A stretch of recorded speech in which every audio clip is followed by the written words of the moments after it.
Apart from their presence as a major boss fight, we recall that in Bloodborne's Nightmare of Mensis, we find the Shadows of Yharnam gatekeeping access to Murgo's loft. We at first encounter a pair of them moving towards a nearby staircase.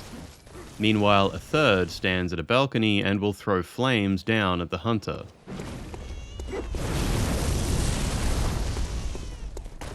A little further in, along a side path, one of the shadows stands distracted, while a second waits to ambush the hunter if they attempt to take advantage of the situation.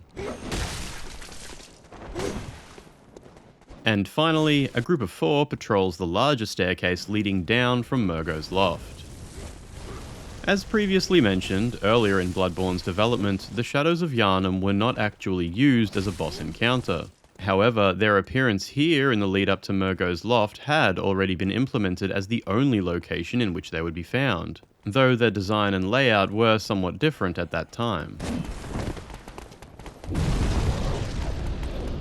In this earlier version, the first trio were grouped together while patrolling, and it was instead a cleric throwing fire at the hunter from up on high.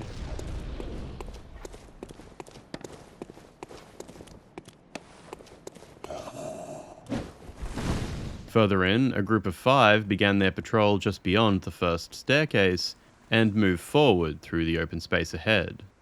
Additionally, the walls all throughout this area were lined with far more enemies, with man-eater boars, clerics, and even more Shadows of Yharnam. The side path with the ambush scenario also featured a cleric at this earlier time.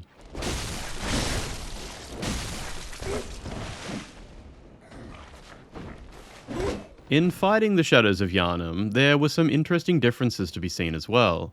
From time to time, they would raise a hand in the air, summoning an aura of darkness which follows their movements for a short while.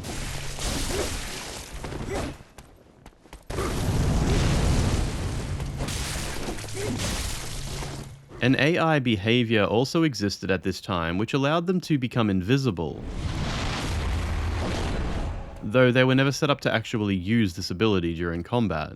A 4th variation was also partially developed, although never finished, and only ever having been placed inside of developer testing dungeons.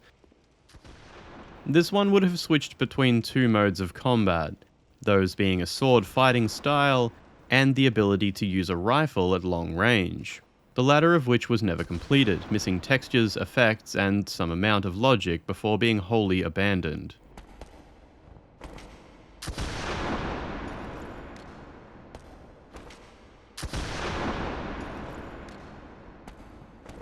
So this summarizes how the Shadows of Yharnam, albeit at the time simply named Dark Brigade, appeared throughout the game in a much earlier design. But of course they later went through a process of being introduced as a climactic fight in the Forbidden Woods.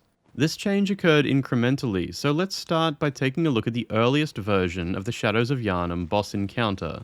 The arena itself still used the Snake Ball's much larger layout, but this time with no fog gate, nor any enemies appearing whatsoever at first.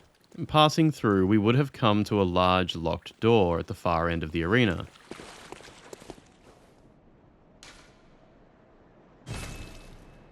Given no path forward, we'd turn around to leave, only for the boss encounter to begin in dramatic fashion.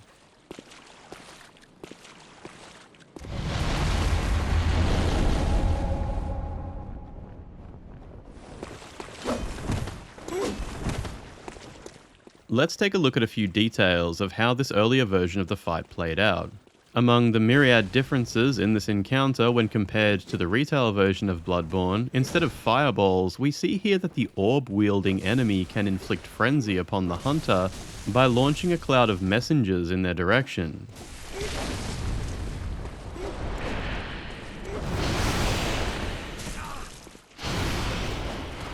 In the later phase of the encounter, all 3 enemies would gain the ability to stretch their limbs out and attack from greater distance.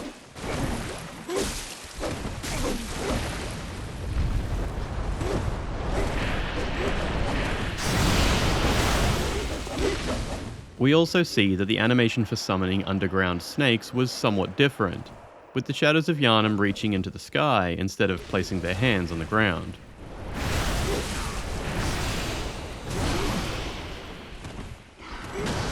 Defeating the boss here awards the player a university key, which can be used to open the door and proceed forward.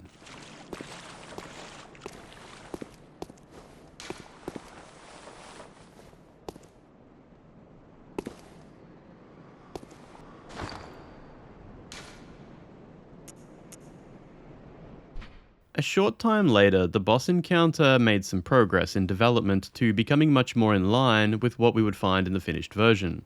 Most notably, the arena was redesigned to the smaller layout of the retail game, with the boss using the much more menacing approach of stepping out of the fog as we attempted to pass through.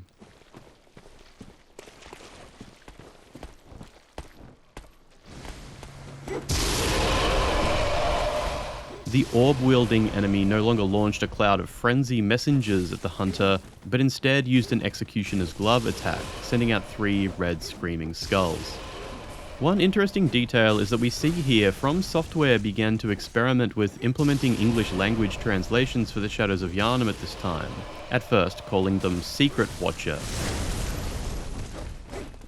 Shortly after this, the English version name was changed again, this time to Keeper of the Clandestine. And of course, in the end, finally becoming the Shadows of Yharnam as we know them today.